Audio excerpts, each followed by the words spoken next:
Hello दोस्तों, आज आपका यूपीपी का एग्ज़ाम है तो हम बता दें कि आप लोग इस वीडियो को पूरा देख कर जाना। इसमें हम आपको यूपी जीके के 50 क्वेश्चन लिए हैं तो आप लोग वीडियो को पूरा देख कर जाना।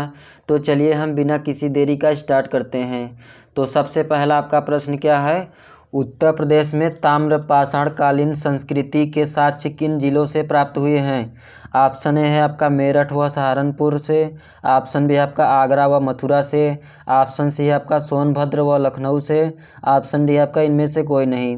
तो इसका राइट आंसर क्या हो जाएगा? तो इसका राइट आंसर हो जाएगा आपका कौन सा? तो जो आपका मेरठ है और सहारनपुर, कौन सा हो जाएगा? तो जो आपका मेरठ है और सहारनपुर कहाँ से आपका ताम्रपाषाण कालीन संस्कृति के साक्ष्य मिले हैं? तो आपको याद रखना है, एक तो हो गया आपका मेरठ और दूसरा हो गया आपका सहारनपुर। बात करें कि जो आपका ताम्रपाषाण कालीन आपका संस्कृति है, ऊपरी गंगा व गंगा यमुना के दोआब क्षेत्र किसको बोलते हैं? तो आपको बता दें, जो जहाँ पर दो नदियाँ मिलती हैं उसे क्या बोलते हैं? तो दोआब बोलते हैं। क्या बोलते हैं? उसे दोआब बोलते हैं। बात करें कि आपका इसका राइट आंसर क्या हो जाएगा? तो इसका right answer option number A हो जाएगा। उसके बाद आपका अगला प्रश्न क्या है? तो अगला प्रश्न है आपका, उत्तर प्रदेश में टाइगर रिजर्व कहाँ पर है? ऑप्शन है आपका पीलीभीत, देवरिया, बस्ती, बलिया। तो इसका राइट आंसर क्या हो जाएगा? तो इसका राइट आंसर हो जाएगा ऑप्शन नंबर ए। कौन सा हो जाएगा? तो जो आपका पीलीभीत टाइगर रिजर्व है कहाँ पर है? तो आपको बता दें उत्तर प्रदेश में। उत्तर प्रदेश के आपसे पूछे किस जिले में? तो आपको याद रखना है लखीमपुर खीरी। किस जिले में? तो आपको बता देना है जो आपका पीलीभीत टाइगर रिजर्व है किस जिले में है? तो आपको बता देना है लखीमपुर खीरी जिले में। उसके बाद हम चलते हैं अगले प्रश्न में। तो अगला प्रश्न आपसे क्या पूछा है? उत्तर प्रदेश में गंगा के मैदानी क्षेत्र को प्राचीन काल से किस नाम से जाना जाता था? क्या प्रश्न पूछा है? जो आपका उत्तर प्रदेश में गंगा के मैदानी क्षेत्र है आपका प्राचीन काल में कौन से नाम से जाना जाता है? ऑप्शन है आपका सप्त सैंधव। ऑप्शन बी आपका ब्राह्मण देश।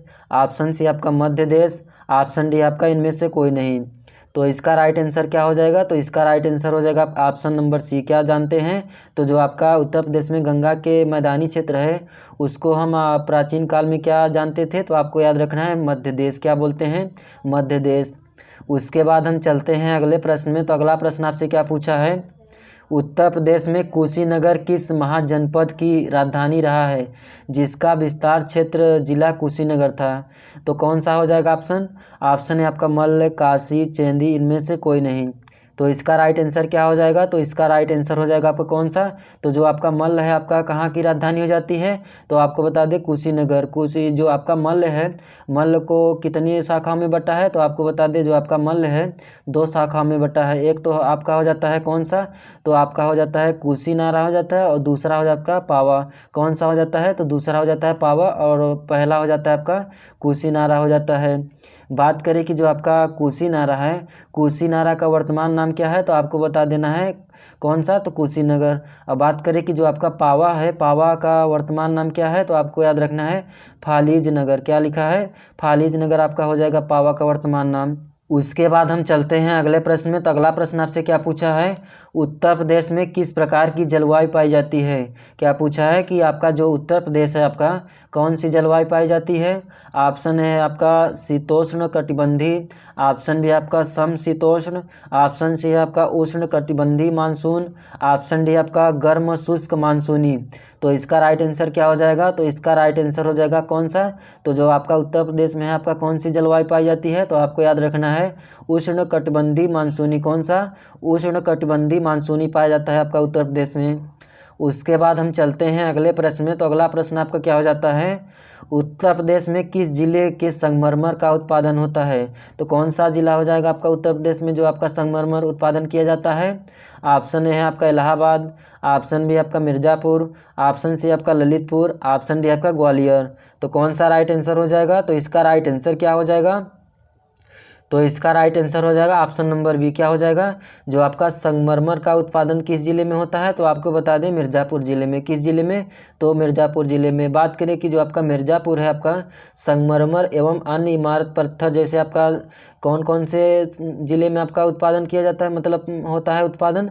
तो आपको बता देना है, एक तो हो गया आपका मिर्ज़ापुर और दूसरा हो गया आपका सोनभद्र। कौन सा? सोनभद्र हो जाएगा। कौन कौन से आपका उत्पादन होता है? तो एक तो हो गया आपका संगमरमर का और दूसरा कौन होता है? जो आपका इमारत में पत्थर लगते हैं, ये सब आपके कहाँ पर पाए जाते हैं? तो सोनभद्र और मिर्ज़ापुर ज़िले में पाए जाते हैं। उसके बाद हम चलते हैं अगले प्रश्न में। तो अगला प्रश्न आपसे क्या पूछा है, उत्तर प्रदेश के किस घाटी के मातृ देवी की प्रतिमा मिली थी। क्या पूछा है, जो आपका उत्तर प्रदेश है आपका, मातृ देवी की प्रतिमा किस जिले में आपका मिली है, किस नदी घाटी में। ऑप्शन है आपका बेलन घाटी, ऑप्शन बी आपका सिंगरौली, ऑप्शन सी आपका चकिया घाटी, ऑप्शन डी आपका इनमें से कोई नहीं। तो इसका राइट आंसर क्या हो जाएगा, तो इसका राइट आंसर हो जाएगा आपका कौन सा, तो जो आपका मातृ देवी की प्रतिमा मिली है उत्तर प्रदेश में किस जगह पर मिली है, किस घाटी में, तो आपको याद रखना है चकिया। कौन सा हो जाएगा, तो इसका right answer option number C हो जाएगा। उसके बाद हम चलते हैं अगले प्रश्न में। तो अगला प्रश्न आपसे क्या पूछा है, उत्तर प्रदेश में वन्य जीव विहार है, मतलब आपसे पूछा है जो आपका उत्तर प्रदेश है वन्य जीव विहार कितने हैं। ऑप्शन है आपका 11, 10, 12 और 13। तो कितना हो जाएगा, जो आपका उत्तर प्रदेश है वन्य जीव विहार आपका कितने हो जाते हैं, तो आपको बता दें 11। तो कौन सा राइट आंसर हो जाएगा, ऑप्शन नंबर ए हो जाएगा। कौन सा, तो ऑप्शन नंबर ए हो जाएगा, 11 हो जाते हैं। उसके बाद हम चलते हैं अगले प्रश्न में। तो अगला प्रश्न आपसे क्या पूछा है, उत्तर प्रदेश में किस नदी के किनारे पर बसा हुआ है। जो आपका उत्तर प्रदेश है आपका किस नदी के किनारे बसा हुआ है। ऑप्शन ए है आपका हिंडन, ऑप्शन बी आपका गंगा, ऑप्शन सी आपका सरयू, ऑप्शन डी है आपका यमुना। तो इसका राइट आंसर क्या हो जाएगा, तो इसका राइट आंसर हो जाएगा आपका कौन सा, तो जो आपका उत्तर प्रदेश है आपका गंगा नदी के किनारे है। कहाँ पर बसा है, तो गंगा नदी की बात करें तो गंगा नदी की अगर लंबाई पूछे तो आपको याद रखना है 2525 किलोमीटर। कितना है, तो गंगा नदी की लंबाई आपका 2525 किलोमीटर हो जाता है। उसके बाद हम चलते हैं अगले प्रश्न में। तो अगला प्रश्न आपसे क्या पूछा है, उत्तर प्रदेश में औसत लिंगानुपात कितना है। ऑप्शन है आपका 908 महिला प्रति 1000 पुरुष पर, ऑप्शन बी आपका 909 महिला प्रति 1000 पुरुष पर, ऑप्शन सी आपका 938 महिला प्रति 1000 पुरुष पर, ऑप्शन डी आपका 934 महिला प्रति 1000 पुरुष पर। तो इसका राइट आंसर क्या हो जाएगा, तो इसका राइट आंसर हो जाएगा आपका कौन सा, तो ऑप्शन नंबर ए हो जाएगा। जो आपका उत्तर प्रदेश में आपका लिंगानुपात है कितना है, तो आपको बता दे 1000 पुरुषों पर महिलाओं की संख्या कितनी है, तो आपको याद रखना है 908 है। कितना है, 908 है। उसके बाद हम चलते हैं अगले प्रश्न में। तो अगला प्रश्न आपसे क्या पूछा है, उत्तर प्रदेश में इलाहाबाद विश्वविद्यालय कब स्थापित किया गया था। जो आपका इलाहाबाद विश्वविद्यालय है आपका कब स्थापित किया गया था। ऑप्शन है आपका 1897 ईस्वी में, ऑप्शन बी है आपका 1970 ईस्वी में, ऑप्शन सी है आपका 1887 में, ऑप्शन डी आपका 1960 में। तो जो आपका इलाहाबाद विश्वविद्यालय है कब स्थापना हुआ था, तो आपको बता दें 1887 में। कब आपसे प्रश्न पूछ सकता है कि जो आपका पूर्व का ऑक्सफोर्ड है किस विश्वविद्यालय को बोलते हैं, तो आपको याद रखना है इलाहाबाद विश्वविद्यालय को क्या बोलते हैं, तो आपको याद रखना है जो इलाहाबाद विश्वविद्यालय है आपका, इसे पूर्व का ऑक्सफोर्ड के नाम से भी जाना जाता है। किसके नाम से, तो पूर्व का ऑक्सफोर्ड के नाम से भी जाना जाता है। उसके बाद हम चलते हैं अगले प्रश्न में। तो अगला प्रश्न आपसे क्या पूछा है, उत्तर प्रदेश के वह क्षेत्र जो 1857 कौन सा 1857 ईस्वी के स्वाधीनता संग्राम में सर्वाधिक प्रभावित हुए। क्या प्रश्न है, एक बार हम फिर से देख लेते हैं। जो आपका उत्तर प्रदेश है, उत्तर प्रदेश में वह क्षेत्र जो 1857 ईस्वी के स्वाधीनता संग्राम के सर्वाधिक प्रभावित हुए हैं। तो इसका राइट आंसर क्या हो जाएगा, तो सबसे पहले हम देख लेते हैं ऑप्शन क्या दिया है, मेरठ, इलाहाबाद, ऑप्शन भी दिया है आपका अवध, बुंदेलखंड, ऑप्शन सी दिया आपका वाराणसी, गोरखपुर, ऑप्शन डी दिया आपका बरेली, आगरा।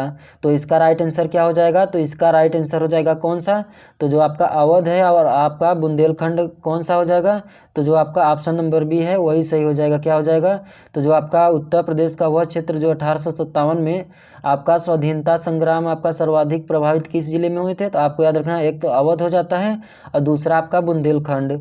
उसके बाद हम चलते हैं अगले प्रश्न में। तो अगला प्रश्न आपसे क्या पूछा है, उत्तर प्रदेश के राज्य पशु, क्या लिखा है, राज्य की पशु कौन सा है। ऑप्शन है आपका गाय, ऑप्शन बी है आपका हिरन, ऑप्शन सी आपका बाघ, ऑप्शन डी आपका बारहसिंगा। तो इसका राइट आंसर क्या हो जाएगा, तो जो उत्तर प्रदेश का राजकीय पशु है कौन सा हो जाएगा, तो इसका राइट आंसर हो जाएगा आपका कौन सा, बारहसिंगा। कौन सा हो जाएगा, तो आपको याद रखना है बारहसिंगा। बारहसिंगा की बात करें कि आपका कहाँ कहाँ पर पाए जाते हैं, तो आपको बता दें जो बारहसिंगा है आपका तराई वन क्षेत्रों तथा उत्तर पूर्वी के असम में, कहाँ पर, असम और मध्य प्रदेश के देशों में पाया जाता है। तो आपको याद रखना है जो बारहसिंगा है आपका तराई वन क्षेत्रों में उत्तर पूर्वी के असम तथा मध्य प्रदेश के पाए जाते हैं। उसके बाद हम चलते हैं अगले प्रश्न में। तो अगला प्रश्न आपका क्या हो जाता है, उत्तर प्रदेश के दक्षिण भाग की सबसे ऊंची पहाड़ी कौन सी है? ऑप्शन है आपका सोनाकर, ऑप्शन बी है आपका कैमूर, ऑप्शन सी आपका बघेलखंड, ऑप्शन डी है आपका विंध्याचल। तो इसका राइट आंसर क्या हो जाएगा? तो इसका राइट आंसर है ऑप्शन नंबर ए। क्या हो जाएगा? जो आपका भारत की उत्तर प्रदेश की दक्षिणी भाग का सबसे ऊंची पहाड़ी कौन सा हो जाएगा? तो आपको याद रखना है कौन सा? तो सोनाकर। कौन सा हो जाएगा? सोनाकर आपका पहाड़ी हो जाएगा। उसके बाद हम चलते हैं अगले प्रश्न में। तो अगला प्रश्न आपसे क्या पूछा है? उत्तर प्रदेश के किस शहर में जैन धर्म के 23वें तीर्थकार पार्श्वनाथ का नाम जन्म हुआ? मतलब क्या पूछा है? जो आपका 23वें आपका तीर्थकार कौन थे जैन धर्म के? तो आपको याद रखना है पार्श्वनाथ। कौन थे? तो आपको याद रखना है पार्श्वनाथ 23वें आपका तीर्थकार हो जाते हैं। तो कौन से जिले में आपका जन्म हुआ था? तो ऑप्शन है आपका कुशीनगर, कौशाम्बी, मथुरा, वाराणसी। तो जो आपका पार्श्वनाथ है आपका कौन से जिले में इसका जन्म हुआ? तो आपको बता दें जो आपका जैन धर्म के 23वें आपका तीर्थकार आपके पार्श्वनाथ हो जाते हैं। तो कौन से ज़िले में इनका जन्म हुआ था? तो आपको बता दें वाराणसी ज़िले में। किस ज़िले में? वाराणसी ज़िले में। आपसे पूछे कि जो आपका पार्श्वनाथ है कौन से तीर्थकार थे? तो आपको याद रखना है 23वें। कौन से थे? तो आपको याद रखना है 23वें। उसके बाद हम चलते हैं अगले प्रश्न में। तो अगला प्रश्न आपसे क्या पूछा है? उत्तर प्रदेश के किस नवपाषाणिक पुरा स्थल से धन की खेती के साक्ष्य मिले हैं? क्या पूछा है? जो आपका नवपाषाणिक पुरा स्थल है आपका धन की खेती के साक्ष्य कहाँ पर मिले हैं? ऑप्शन है आपका करछना, ऑप्शन बी आपका रामपुर, ऑप्शन सी आपका कोल्डीहवा, ऑप्शन डी आपका मेजा। तो इसका राइट आंसर क्या हो जाएगा? तो इसका राइट आंसर हो जाएगा आपका कौन सा? तो आपको याद रखना है कोल्डीहवा। कौन सा हो जाएगा? तो जो आपका पाषाणिक पुरा स्थल है आपका धन की खेती के साक्ष्य किस जगह पर मिले थे? तो आपको बता दें कोल्डीहवा में। कहाँ पर? कोल्डीहवा की बात करें तो आपका हो जाता है भारत के उत्तर प्रदेश में एक पुरातात्विक आपका स्थल हो जाता है। क्या हो जाता है? कोल्डीहवा जो है आपका पुरातात्विक स्थल हो जाता है आपका। अब पूछे आपका जो कोल्डीहवा है आपका किस नदी घाटी के किनारे है? तो आपको बता दें बेलन। कौन सी नदी घाटी? तो आपका बेलन नदी घाटी के आपका कोल्डीहवा पड़ जाता है। उसके बाद हम चलते हैं अगले प्रश्न में। तो अगला प्रश्न आपसे क्या पूछा है? उत्तर प्रदेश के किस जिले में कोयला उत्पादन होता है? क्या प्रश्न पूछा है? जो आपका कोयला उत्पादन किया जाता है उत्तर प्रदेश के कौन से जिले से किया जाता है? ऑप्शन है आपका इलाहाबाद, ऑप्शन बी आपका कानपुर, ऑप्शन सी आपका मिर्ज़ापुर, ऑप्शन डी आपका झांसी। तो इसका राइट आंसर क्या हो जाएगा? तो इसका राइट आंसर हो जाएगा आपका कौन सा? तो आपको याद रखना है मिर्ज़ापुर। कौन सा हो जाएगा? तो जो आपका कोयले का उत्पादन होता है किस जगह पर होता है? तो आपको बता दें मिर्ज़ापुर में। कहाँ पर? मिर्ज़ापुर में। उसके बाद हम चलते हैं अगले प्रश्न में। तो अगला प्रश्न आपसे क्या पूछा है? उत्तर प्रदेश के किस जिले में न्यूनतम जनसंख्या घनत्व है?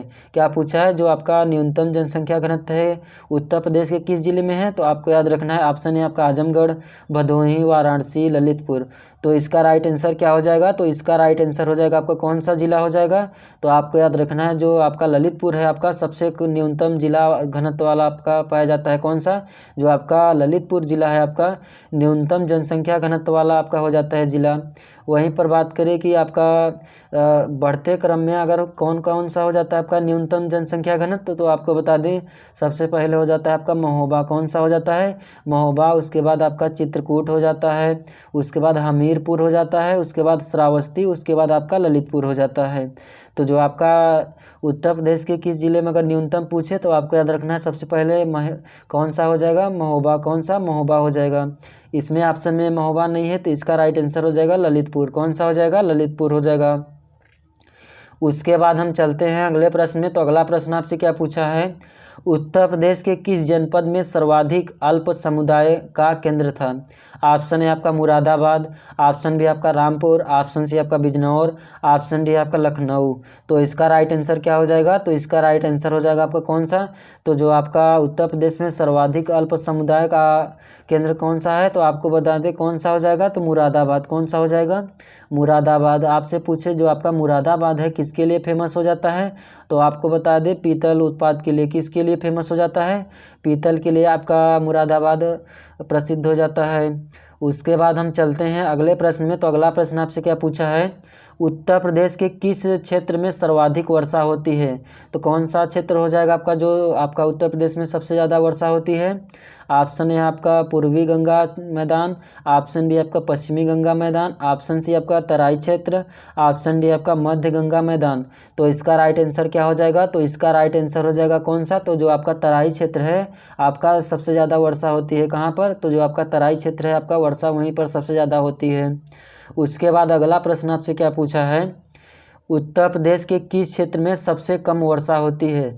तो आपसे प्रश्न क्या पूछा है, अभी हम पिछले क्वेश्चन में आपको बताए हैं। तो इसका आंसर क्या हो जाएगा, तो इसका आंसर हो जाएगा, आप ऑप्शन नंबर पहले देख लेते हैं क्या दिया है, पूर्वी गंगा मैदान में, ऑप्शन बी दिया आपका पश्चिमी गंगा मैदान, ऑप्शन सी दिया आपका मध्य गंगा मैदान, ऑप्शन डी दिया आपका तराई क्षेत्र में। तो सबसे कम पूछा है तो आपको क्या बताना है, तो जो आपका उत्तर प्रदेश में सबसे कम वर्षा होती है कहाँ पर होती है, तो आपको बता दें पश्चिमी गंगा मैदान, कहाँ पर, पश्चिमी गंगा मैदान। उसके बाद हम देखते हैं कि जो आपका उत्तर प्रदेश है, उत्तर प्रदेश में सबसे ज़्यादा आपका वर्षा कहाँ पर होती है, तो आपको बता दें गोरखपुर में। कहाँ पर होती है, तो सबसे ज़्यादा आपका वर्षा गोरखपुर में होती है। और बात करें सबसे कम आपका कहाँ पर होता है, तो आपको बता दें मथुरा में आपका उत्तर प्रदेश में सबसे कम आपका मथुरा में होता है वर्षा। और बात करें सबसे ज़्यादा तो गोरखपुर में। तो अगर बात करें कि सर्वाधिक औसत तापमान किस जगह पर पाया जाता है, तो आपको बता देना है बुंदेलखंड। कौन सा जगह हो जाएगा, तो बुंदेलखंड हो जाएगा। अगर पूछे कि ज़्यादा वर्षा तो गोरखपुर, कम पूछे तो मथुरा। उसके बाद हम चलते हैं अगले प्रश्न में। तो अगला प्रश्न आपसे क्या पूछा है, उत्तर प्रदेश के किस क्षेत्र की मुठभेड़ में चंद्रशेखर आज़ाद शहीद हुए थे। तो कौन से जगह पर आपका चंद्रशेखर आज़ाद हुए थे, शहीद हुए थे। ऑप्शन है आपका आगरा में, कानपुर में, इलाहाबाद में, सहारनपुर में। तो इसका राइट आंसर क्या हो जाएगा, तो इसका राइट आंसर हो जाएगा आपका कौन सा, तो जो आपका इलाहाबाद में है, आपका इलाहाबाद में आपका चंद्रशेखर शहीद हुए थे। कैसे हुए थे, तो आपको बता दें जो आपका कब हुए थे, तो आपको बता दें 27 फरवरी 1931 में। कब, तो आपको याद रखना है 27 फरवरी, कब, 27 फरवरी 1931 को आपका इनका क्या हो जाता है, तो चंद्रशेखर आज़ाद जो है इनका शहीद हो जाता है। जो कि आपको डेट याद करना है, तो 1931 27 फरवरी को। उसके बाद हम चलते हैं अगले प्रश्न में। तो अगला प्रश्न आपसे क्या पूछा है, उत्तर प्रदेश क्या पूछा है, उत्तर प्रदेश के इलाहाबाद शहर का वह पार्क जहां चंद्रशेखर आज़ाद अंग्रेज़ों के संघर्ष करते हुए शहीद हो गए थे। तो आपका जो चंद्रशेखर आज़ाद हैं आपके कहां पर शहीद हुए थे, किस पार्क में। ऑप्शन है आपका वेलेजली पार्क में, ऑप्शन बी आपका प्रियदर्शनी पार्क में, ऑप्शन सी है आपका अल्फ्रेड पार्क में, ऑप्शन डी आपका नेहरू पार्क में। तो कौन सा पार्क में आपका चंद्रशेखर आज़ाद शहीद हुए थे, तो आपको बता दें ऑप्शन नंबर सी हो जाएगा। कौन से पार्क में आपका चंद्रशेखर आज़ाद शहीद हुए थे, तो आपको बता दें अल्फ्रेड पार्क में, जो कि आपका कहाँ पर पड़ता है, तो आपको बता दें इलाहाबाद शहर में। कहाँ पर, इलाहाबाद शहर में पड़ता है। बात करें कि आपको जो चंद्रशेखर आज़ाद हैं कैसे शहीद हुए थे, तो आपको बता दें जो इलाहाबाद के अल्फ्रेड पार्क है आपका, कौन सा, अल्फ्रेड पार्क है आपका, उसी में आपका चंद्रशेखर आज़ाद ने खुद ही गोली मारकर मातृभूमि के लिए आपका प्राणों की आहुति देती थी। कैसे पार्क में, तो आपको याद रखना अल्फ्रेड पार्क में। कौन से पार्क में, अल्फ्रेड पार्क में। अल्फ्रेड पार्क कहाँ पर पड़ता है, तो आपको बता देना है इलाहाबाद शहर में। उसके बाद हम चलते हैं अगले प्रश्न में। तो अगला प्रश्न आपसे क्या पूछा है, उत्तर प्रदेश की सबसे ऊंची पहाड़ी सोनाकर एवं कैमूर किन जिलों में स्थित है। जो आपका उत्तर प्रदेश की सबसे ऊंची पहाड़ी है आपका, एक तो हो जाता है आपका सोनाकर और कैमूर। तो कौन से ज़िले में हो जाता है आपका, तो आपको याद रखना है ऑप्शन ए दिया आपका बांदा व चित्रकूट, ऑप्शन बी दिया आपका ललितपुर व झांसी, ऑप्शन सी दिया आपका महोबा व हमीरपुर, ऑप्शन डी दिया आपका मिर्ज़ापुर व सोनभद्र। तो जो आपका उत्तर प्रदेश की सबसे ऊंची अगर पहाड़ी पूछे तो आपको याद रखना है जो आपका सोनाकार पहाड़ी है कहाँ पर है, तो मिर्ज़ापुर में है। और कैमूर आपका पहाड़ी कहाँ पर पड़ता है, तो सोनभद्र में। तो इसका राइट आंसर क्या हो जाएगा, ऑप्शन नंबर डी मिर्ज़ापुर व सोनभद्र में आपका सबसे ऊँची पहाड़ी पाई जाती है। उसके बाद हम चलते हैं अगले प्रश्न में। तो अगला प्रश्न आपसे क्या पूछा है, उत्तर प्रदेश की राजभाषा कौन सी है? तो जो आपका उत्तर प्रदेश की राजभाषा है कौन सी हो जाती है? हिंदी, अवधी, ब्रजभाषा, इनमें से कोई नहीं। तो इसका राइट आंसर क्या हो जाएगा? तो इसका राइट आंसर हो जाएगा ऑप्शन नंबर ए। कौन सा हो जाएगा? जो आपका उत्तर प्रदेश की राजभाषा है कौन सा हो जाएगा? तो आपका हिंदी हो जाएगा। बात करें कि आपका उत्तर प्रदेश की जो राजभाषा हिंदी है, उत्तर प्रदेश का अगर द्वितीय राजभाषा कौन सा हो जाता है? तो आपको बता दें उर्दू कौन सा हो जाता है? जो आपका उर्दू है द्वितीय राजभाषा को दर्जा दिया गया कौन सा? तो जो आपका उर्दू है, उर्दू आपका दूसरा आपका दर्जा दिया जाता है। पहले स्थान पर आपका हिंदी हो जाता है। उसके बाद हम चलते हैं अगले प्रश्न में। तो अगला प्रश्न आपका क्या पूछा है? उत्तर प्रदेश में सर्वाधिक वर्षा वाला जिला कौन सा हो जाता है? तो ऑप्शन है आपका कानपुर, आगरा, इलाहाबाद, गोरखपुर। तो अभी हम पिछले क्वेश्चन में आपको क्या बताए हैं? तो जो आपका उत्तर प्रदेश में सर्वाधिक वर्षा होता है कौन से जगह पर, तो कौन से ज़िले में? तो आपको बता देना है गोरखपुर में। कौन से ज़िले में सर्वाधिक वर्षा होता है? तो गोरखपुर में। बात करें कि मथुरा में सबसे कम हो जाता है उत्तर प्रदेश में, अगर पूछे सबसे कम आपका वर्षा कहाँ पर होता है, तो आपको बता देना है मथुरा में। अगर ज़्यादा पूछ रहा है, सर्वाधिक पूछ रहा है, तो आपको याद रखना है गोरखपुर में। किस जिले में? गोरखपुर में। उसके बाद हम चलते हैं अगले प्रश्न में। तो अगला प्रश्न आपसे क्या पूछा है? उत्तर प्रदेश का सर्वाधिक तापमान वाला जिला कौन सा हो जाता है? तो सबसे ज़्यादा तापमान किस जिले में पाया जाता है? ऑप्शन है आपका गोंडा, झांसी, आगरा, कानपुर। तो इसका राइट आंसर क्या हो जाएगा? तो इसका राइट आंसर हो जाएगा आपका कौन से ज़िले में? तो जो आपका सर्वाधिक तापमान पाया जाता है, तो सबसे ज़्यादा कहाँ पर पाया जाता है? तो आपके गोंडा में। कहाँ पर पाया जाता है? तो गोंडा में आपका सर्वाधिक तापमान पाया जाता है। उसके बाद आपका अगला प्रश्न क्या है? तो अगला प्रश्न है आपका उत्तर प्रदेश का सबसे कम वर्षा वाला जिला कौन सा है? ऑप्शन है आपका मथुरा, गोरखपुर, ललितपुर, आगरा। तो कौन सा जिला हो जाएगा? तो आपको याद रखना है सबसे कम आपका मथुरा में हो जाएगा। अगर बात करें ज़्यादा, तो ज़्यादा आपका हो जाएगा गोरखपुर। कौन से ज़िले में? तो गोरखपुर में आपका ज़्यादा। बात करें कि जो आपका सबसे कम आपका वर्षा होता है मथुरा में, तो मथुरा में आपका कितना प्रतिशत आपका औसत वर्षा होती है? तो बात करें जो मथुरा है आपका, मथुरा में आपका होता है औसत वर्षा की बात करें तो 54.4 सेंटीमीटर कितना होता है? तो जो आपका मथुरा है 54.4 सेंटीमीटर वर्षा होती है। बात करें गोरखपुर की बात करें तो यहाँ पर आपका औसत आपका वर्षा कितनी होती है? तो बात करें 184 कितना? तो 184 सेंटीमीटर आपका गोरखपुर में आपका वर्षा हो जाती है, जो कि आपका उत्तर प्रदेश का सबसे ज़्यादा वर्षा वाला स्थान हो जाता है। कहाँ पर? तो आपको याद रखना है गोरखपुर में। कहाँ पर? गोरखपुर में 184 सेंटीमीटर और मथुरा में आपका 54.4 सेंटीमीटर आपका वर्षा हो जाता है। उसके बाद हम चलते हैं अगले प्रश्न में। तो अगला प्रश्न आपसे क्या पूछा है? उत्तर प्रदेश का वह जनपद जहां पर सर्वाधिक अल्पसंख्यक समुदाय निवास करते हैं। ऑप्शन है आपका मुरादाबाद, ऑप्शन बी आपका रामपुर, ऑप्शन सी आपका बिजनौर, ऑप्शन डी आपका लखनऊ। तो इसका राइट आंसर क्या हो जाएगा? तो इसका राइट आंसर हो जाएगा ऑप्शन नंबर कौन सा?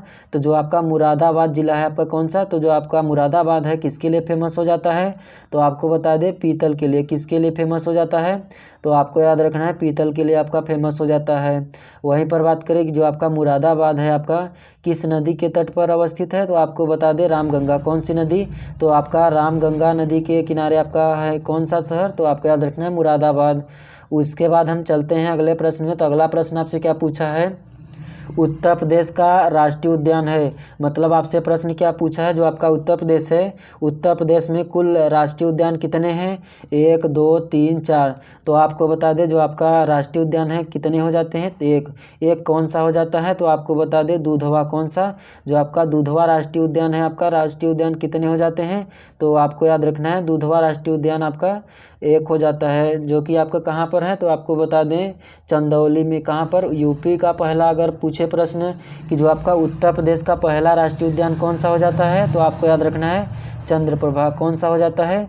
चंद्रप्रभा आपका वन्य जीव आपका अभ्यारण्य कहाँ पर है? तो आपको याद रखना है चंदौली में। कहाँ पर?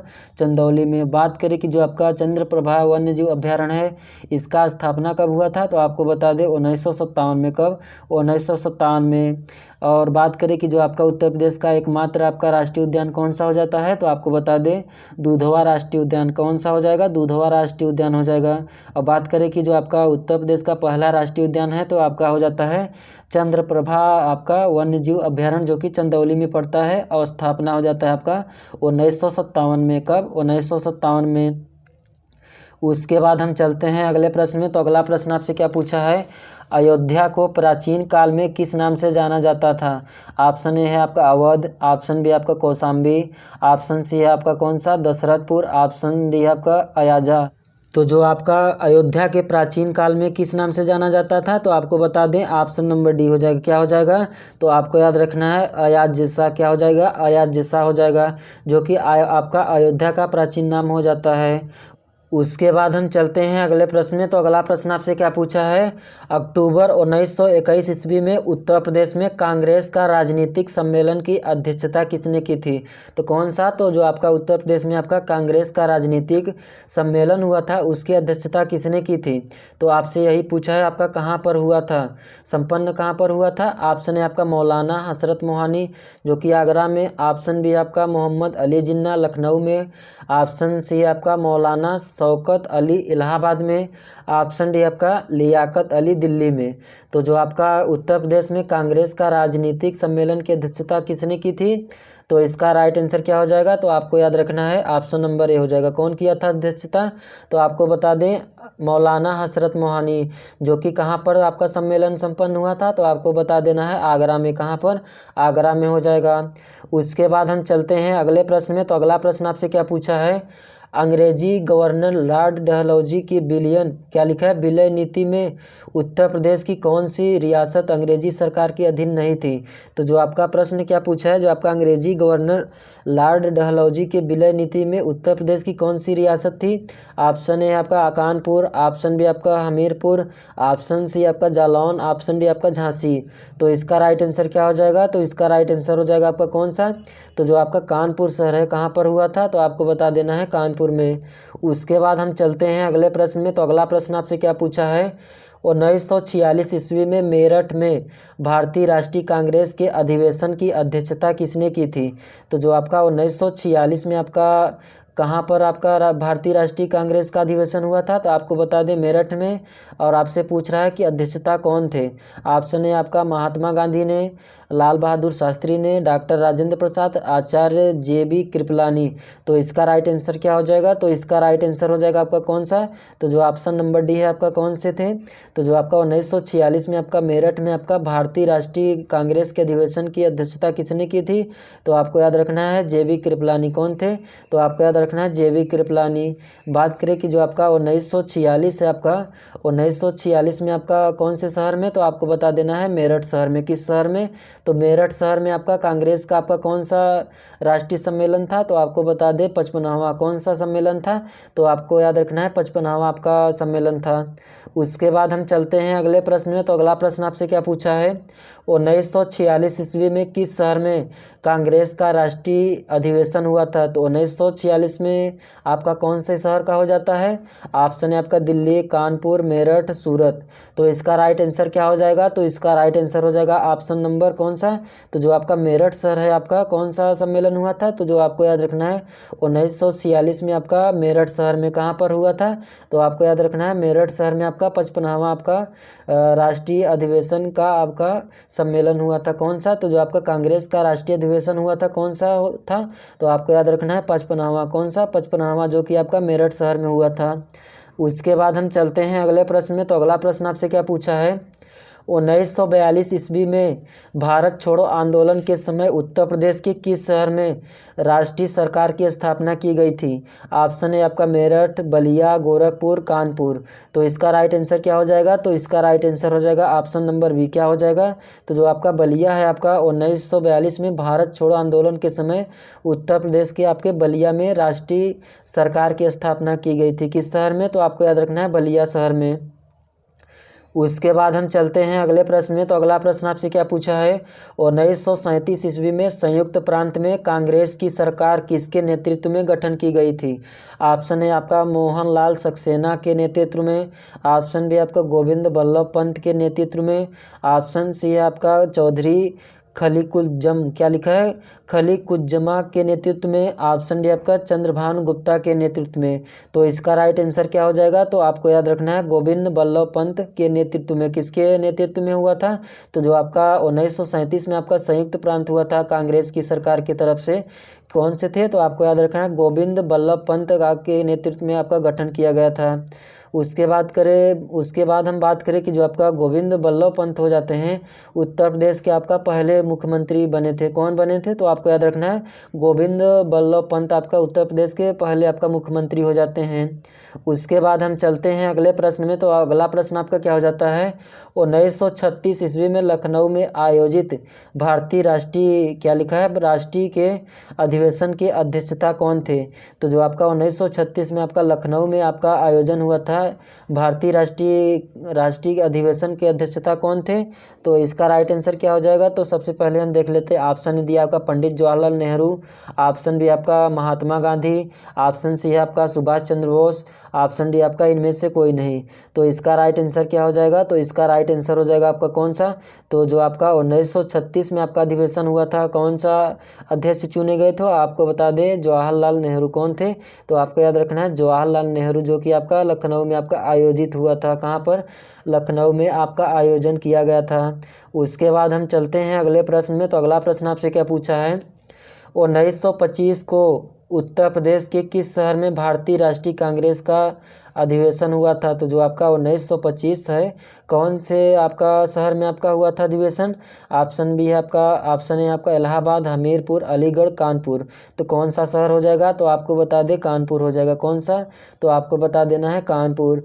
कानपुर की बात करें तो जो आपका 1925 में हुआ था, तो कौन सा अधिवेशन हो जाता है, तो आपका 41वां आपका अधिवेशन हो जाता है, जो कि आपका इसके अध्यक्षता कौन थे, तो आपको बता दें सरोजिनी नायडू कौन थे।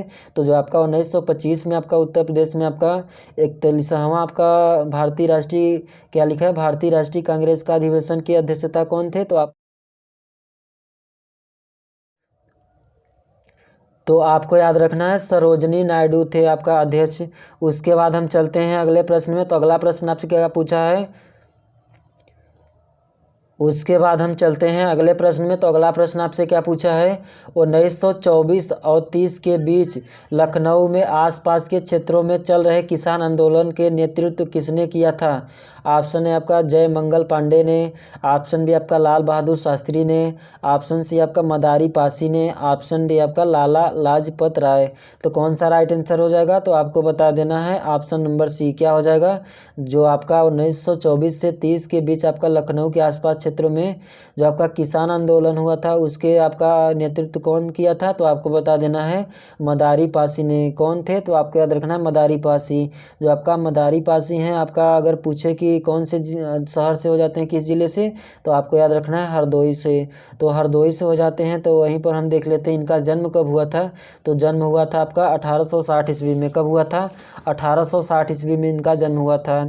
उसके बाद हम चलते हैं अगले प्रश्न में। तो अगला प्रश्न आपसे क्या पूछा है, उत्तर प्रदेश का राजकीय पुष्प कौन सा है। क्या पूछा है, जो आपका राजकीय पुष्प है कौन सा हो जाता है। ऑप्शन ए आपका रोहिड़ा, ऑप्शन बी आपका कमल, ऑप्शन सी आपका गुलाब, ऑप्शन डी आपका पलाश। तो इसका राइट आंसर क्या हो जाएगा, तो इसका राइट आंसर हो जाएगा कौन सा, तो जो आपका उत्तर प्रदेश का राजकीय पुष्प है कौन सा हो जाएगा, तो आपको याद रखना है पलाश हो जाएगा। पलाश की बात करें, अगर यहीं पर टेसू दिया होता तो आपका याद रखना है पलाश या टेसू आपका राजकीय पुष्प क्या हो जाता है, राजकीय पुष्प हो जाता है। बात करें कि जो आपका राजकीय पुष्प है इसको दर्जा कब दिया गया था, तो आपको याद रखना है 4 जनवरी 2011 को। कब दर्जा दिया गया था आपका राजकीय पुष्प को, तो जो आपका उत्तर प्रदेश का राजकीय पुष्प है आपका 4 जनवरी 2011 को आपका दर्जा दिया गया था। उसके बाद हम चलते हैं अगले प्रश्न में। तो अगला प्रश्न आपका क्या हो जाता है, उत्तर प्रदेश का राजकीय पक्षी कौन सा है। क्या पूछा है, जो आपका उत्तर प्रदेश का राजकीय पक्षी कौन सा हो जाता है। ऑप्शन है आपका सारस, गोडावन, ऑप्शन बी सी आपका मोर, बाज। तो इसका राइट आंसर क्या हो जाएगा, जो आपका राजकीय पशु है आपका उत्तर प्रदेश का कौन सा हो जाएगा, तो आपको याद रखना है सारस। बात करें कि आपका जो सारस है, सारस आपका राजकीय पक्षी आपका गंगा के मैदानों भागों में और आपका उत्तर पूर्वी भागों में पाई जाती है। कहाँ कहाँ पर पाई जाती है, तो आपको बता देना है आपका गंगा के मैदानी क्षेत्रों में और आपका उत्तर पूर्वी भागों में आपका पाया जाता है। कौन सा? तो आपको याद रखना है राजकीय पक्षी। उसके बाद हम चलते हैं अगले प्रश्न में। तो अगला प्रश्न आपसे क्या पूछा है, उत्तर प्रदेश का पुरुष साक्षरता दर कितना है? ऑप्शन है आपका 79.24%, ऑप्शन बी आपका 79.50%, ऑप्शन सी है आपका 78.24%, ऑप्शन डी है आपका 78.50%। तो इसका राइट आंसर क्या हो जाएगा? जो आपका उत्तर प्रदेश में पुरुष की साक्षरता है कितना है? तो आपको याद रखना है 79.24 कितना है, जो आपका उत्तर प्रदेश में आपका पुरुष की अगर प्रतिशत साक्षरता देखें तो कितना है, 79.24% हो जाता है। उसके बाद हम चलते हैं अगले प्रश्न में। तो अगला प्रश्न आपसे क्या पूछा है, उत्तर प्रदेश का कौन सा जिला क्षेत्रफल की दृष्टि से आपका सबसे बड़ा हो जाता है? ऑप्शन है आपका लखीमपुर, इलाहाबाद, कानपुर, लखनऊ। तो कौन सा हो जाएगा आपका जिला? तो आपको याद रखना है लखीमपुर खीरी। कौन सा हो जाएगा? तो जो आपका लखीमपुर खीरी है आपका क्षेत्रफल की दृष्टि से सबसे बड़ा राज्य हो जाएगा, मतलब जिला हो जाएगा आपका सबसे बड़ा। तो कितना हो जाएगा, कितना वर्ग किलोमीटर? तो आपको बता देना है 7680 कितना है। तो जो आपका लखीमपुर खीरी आपका है आपका क्षेत्रफल की दृष्टि से आपका सबसे बड़ा हो जाता है। कितना अगर पूछे कितना वर्ग किलोमीटर, तो आपको याद रखना है 7680 कितना, 7680 हो जाता है। बात करें कि जो आपका उत्तर प्रदेश का आपका एकमात्र आपका राष्ट्रीय उद्यान कौन सा हो जाता है, तो आपको याद रखना है दुधवा। कौन सा? दुधवा आपका राष्ट्रीय पार्क, जो कि आपका कहाँ पर पड़ता है? तो आपको याद रखना है लखीमपुर खीरी में। कहाँ पर? लखीमपुर खीरी, जो कि आपका क्षेत्रफल की दृष्टि से देखें तो आपका सबसे बड़ा आपका जिला हो जाता है। उसके बाद हम चलते हैं अगले प्रश्न में। तो अगला प्रश्न आपसे क्या पूछा है, इलाहाबाद में भारतीय राष्ट्रीय कांग्रेस का अधिवेशन कब हुआ था? तो आपसे प्रश्न क्या पूछा है, जो आपका इलाहाबाद में हुआ था भारतीय राष्ट्रीय कांग्रेस का अधिवेशन कब हुआ था? तो आपको बता दें 1888 में। तो कौन सा राइट आंसर हो जाएगा? तो इसका right answer option number D हो जाएगा। कौन सा? तो जो आपका इलाहाबाद में आपका भारतीय राष्ट्रीय कांग्रेस का अधिवेशन कब हुआ था? तो आपको याद रखना है 1888 ईस्वी में। उस समय बात करें कि जो आपका भारतीय आपका राष्ट्रीय कांग्रेस का अधिवेशन हुआ था, तो उस समय के अध्यक्ष कौन थे? तो आपको याद रखना है जॉर्ज कौन थे? जॉर्ज यूले थे। कौन से थे आपका अध्यक्ष? तो आपको याद रखना है जो आपका 1888 में आपका इलाहाबाद में आपका भारतीय राष्ट्रीय कांग्रेस का अधिवेशन हुआ था, उस समय आपका कौन थे अध्यक्ष? तो आपको याद रखना है जॉर्ज यूले थे। कौन थे? जॉर्ज यूले थे। उसके बाद हम चलते हैं अगले प्रश्न में। तो अगला प्रश्न आपका क्या हो जाता है, इलाहाबाद के आसपास का क्षेत्र किस जनपद में आता था जिसकी राजधानी कौशाम्बी रहा है?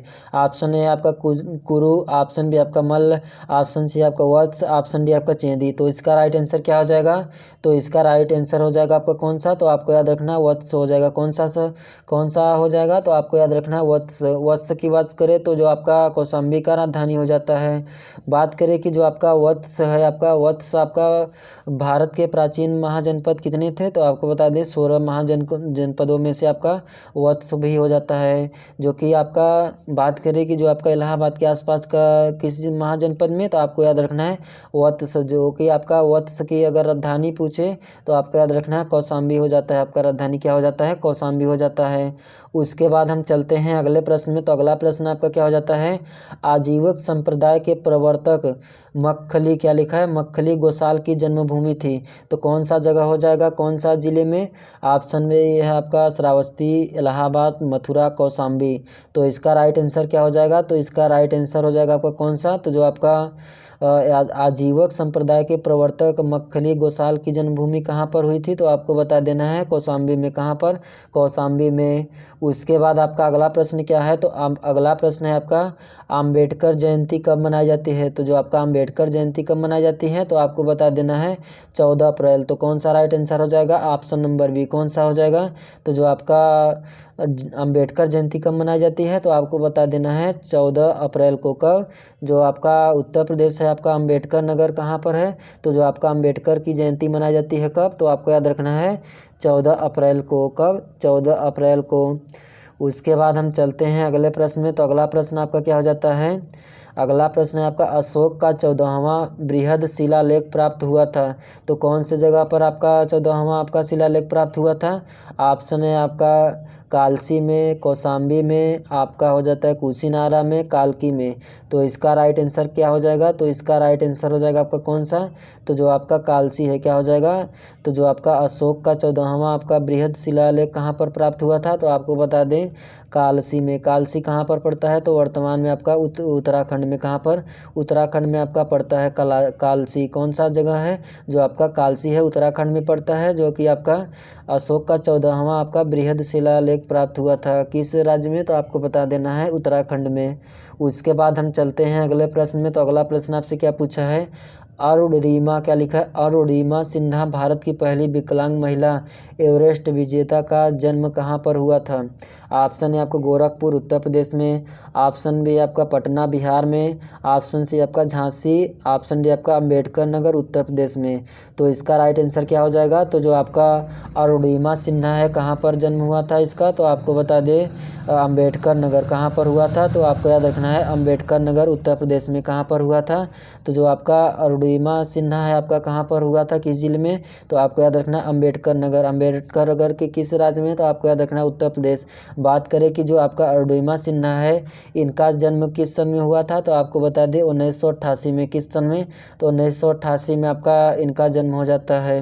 तो दोस्तों आज के इस वीडियो में हम आपको यूपी जीके के 50 क्वेश्चन को बताए हैं, जो कि आपका एग्ज़ाम में अगर आप लोग बैठने जा रहे हैं तो आप लोग इस वीडियो को ज़्यादा से ज़्यादा शेयर कर दो, जो कि आपका जो भी जिसका भी एग्ज़ाम है आज या कल होगा आपका एग्ज़ाम, तो जो भी जिसका भी एग्ज़ाम बचा हुआ है तो उसके पास ये वीडियो भेज दो। तो ज़्यादा से ज़्यादा आप लोग इस वीडियो को भेज देना। तो वीडियो अच्छा लगा होगा तो आप लोग वीडियो को लाइक ज़रूर कर देना और अपने दोस्तों में ज़्यादा से ज़्यादा शेयर ज़रूर कर देना। तो चलिए हम अगले वीडियो में मिलते हैं। धन्यवाद।